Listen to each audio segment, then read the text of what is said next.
राधे राधे। हरे कृष्णा। आज मैं आपको सफला एकादशी व्रत कथा सुनाने जा रही हूँ। सफला एकादशी पौष मास के दिसंबर जनवरी के कृष्ण पक्ष में आने वाली है। इस एकादशी का महात्मा ब्रह्मांड पुराण में श्री कृष्ण और महाराज युधिष्ठिर के संवाद में वर्णित है। महाराज युधिष्ठिर ने पूछा, हे कृष्ण, पौष मास के दिसंबर जनवरी के कृष्ण पक्ष में आने वाली एकादशी का नाम क्या है और इसका पालन कैसे करना चाहिए? श्री कृष्ण ने उत्तर दिया, हे भरतवंशी श्रेष्ठ, जिस प्रकार सर्पों में शेष श्रेष्ठ है, पक्षियों में गरुड़ श्रेष्ठ है, उसी प्रकार सभी व्रतों में एकादशी व्रत सर्वश्रेष्ठ है। जो भी इस एकादशी व्रत का पालन करता है वह मुझे अत्यंत प्रिय है। सफला एकादशी के दिन भगवान नारायण की उपासना करनी चाहिए। उन्हें पीले फूल और फल अर्पित करना चाहिए। महिष्मति नाम का एक राजा था जो चंपावती नगरी पर शासन करता था। उसके 4 पुत्र थे, जिसमें ज्येष्ठ पुत्र लुम्पक था। वह अत्यंत पापी था और वह ब्राह्मणों तथा वैष्णवों और देवताओं की निंदा करता था। जुए तथा व्यभिचार में लिप्त था। इस कारण उसके पिता महिष्मत ने उसे देश से निकाल दिया।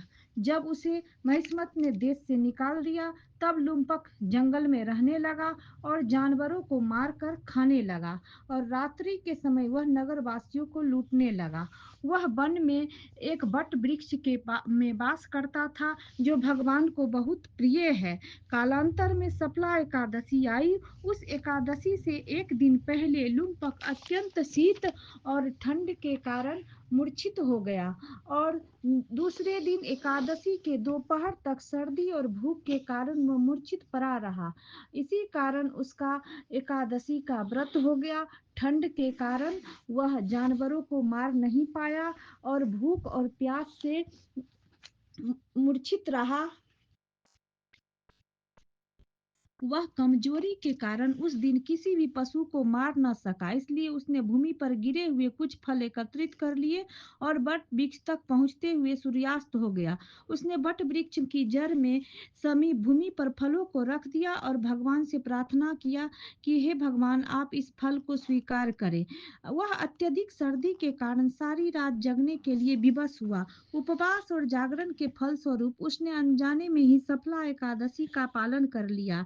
इसलिए भगवान मधुसूदन उसके द्वारा अर्पित उपासना तथा उस एकादशी के व्रत को स्वीकार कर लिया। अगली सुबह एक दिव्य अश्व आया और लुम्पक के समय खड़ा हो गया। एक आकाशवाणी से यह घोषणा की कि भगवान मधुसूदन की कृपा और सफला एकादशी के प्रभाव के द्वारा वह अपनी राजधानी लौट सकता है। लुम्पक अपने पिता के पास वापस लौट गया और राज्य का शासन और उत्तरदायित्व ले लिया।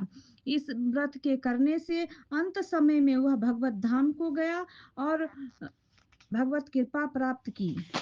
जो भी अनजाने में ही सफला एकादशी का व्रत का पालन करता है वह इस संसार से विख्यात हो जाता है और मृत्यु के समय वह मुक्त हो जाता है और वैकुंठ को जाता है। अगर आपको यह व्रत कथा अच्छी लगे तो इसे लाइक और सब्सक्राइब करें। राधे राधे।